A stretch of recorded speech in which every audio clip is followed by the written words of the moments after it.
Source 5 hours ago updated 1 hour ago President Donald Trump has stopped in Hawaii on the eve of his first official visit to Asia. Trump arrived at Joint Base Pearl Harbor after a day-long flight from Washington. He departs Saturday for Japan, the first stop on the five-nation, 11-day Asia journey. Trump quickly donned a necklace of flowers after getting off of Air Force One with First Lady Melania Trump. He greeted a group of people that were assembled for his arrival, signing autographs and giving high-fives to kids.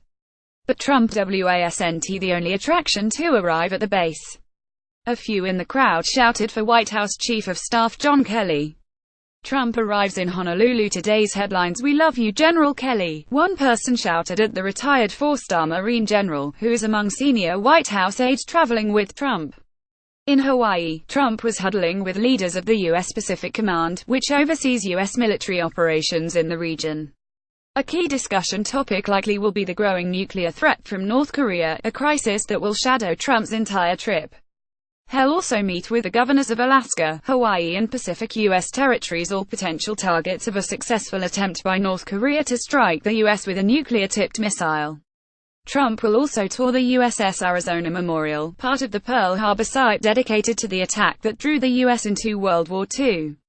Trump's Asia travel plans beset by challenges at home. President Trump has embarked on the longest trip to Asia by an American president in more than a quarter of a century, looking for help to pressure North Korea to stand down from a nuclear crisis. Trump's tour of Japan, South Korea, China, Vietnam and the Philippines from Friday to November 14 will take him out of Washington, where he has been beset by several issues.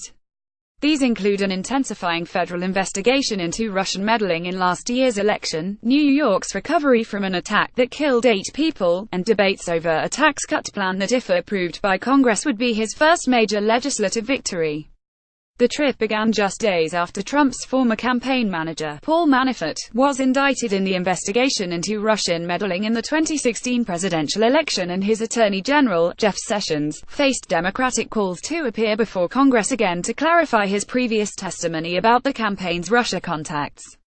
Amid the furore caused by the revelations, the Kremlin said on Friday a meeting between Trump and Russian President Vladimir Putin was being discussed, and Trump said it might happen.